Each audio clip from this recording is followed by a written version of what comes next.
Hampir-hampir langit itu jatuh, hampir-hampir bumi ini terbelah, dan gunung-gunung itu hancur ketika mereka mengatakan Allah punya anak. Kemudian kita orang Islam dipaksa untuk bertoleransi dengan mereka, untuk sama-sama memperingati Natal sebagai bentuk toleransi. Wahai orang-orang kafir, tidak perlu kalian mengajarkan kami bertoleransi. Sejarah telah mencatat bagaimana toleransi kaum muslimin yang begitu hebat, sementara kalian hanya di mulut-mulut kalian saja mengajak orang bertoleransi. Ketika para sahabat Rasulullah sallallahu alaihi wasallam berhasil merebut beberapa negeri pada waktu itu, Mesir, Afrika, Lebanon, Yaman, berhasil ditaklukkan oleh kaum muslimin, oleh sahabat Rasulullah sallallahu alaihi wasallam. Dan para sahabat memberikan kelapangan kepada orang-orang kafir untuk mereka tinggal di negeri-negeri tersebut.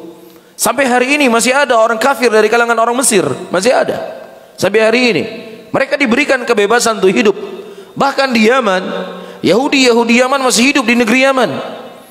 Di Lebanon, ya, orang-orang Nasrani masih banyak di sana.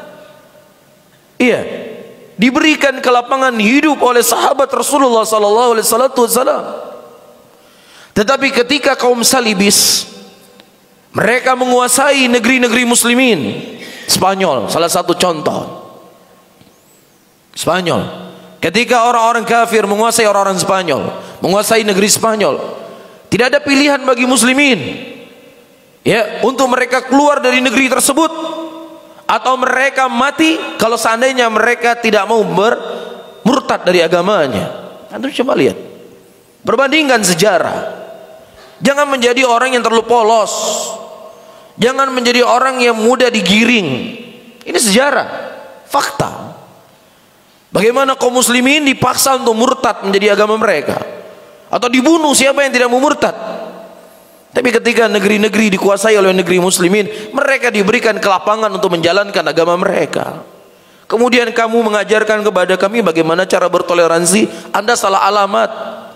Anda lah yang justru harus diajarkan bagaimana cara bertoleransi. Bahkan bukan hanya diajarkan bagaimana bertoleransi, Anda perlu diajarkan bagaimana menjadi seorang manusia. Itu yang harus diajarkan kepada Anda. Kita melihat apa yang terjadi di saudara-saudara kita. Iya, di Uyghur, kaum Uyghur, bangsa Uyghur, bagaimana mereka diintimidasi, bukan dikarenakan dunia mereka, tapi karena agama mereka. Ini di tahun 2020. Oke, kita cerita tadi tahun-tahun 1000 tahun yang lalu. Ini 2020. Tahun 2019. Iya, yang di mana-mana yang media akses berita sangat mudah didapatkan, tapi ini kelakuan mereka kepada kaum muslimin. Oleh karena itu saya tegaskan, saya ingatkan kembali, jangan terlalu dungu menjadi orang Islam. Orang Islam itu harus punya prinsip dalam agamanya, harus punya sikap loyalitas dan sikap bara'ah antara kita dengan mereka. Jelas para hadirin?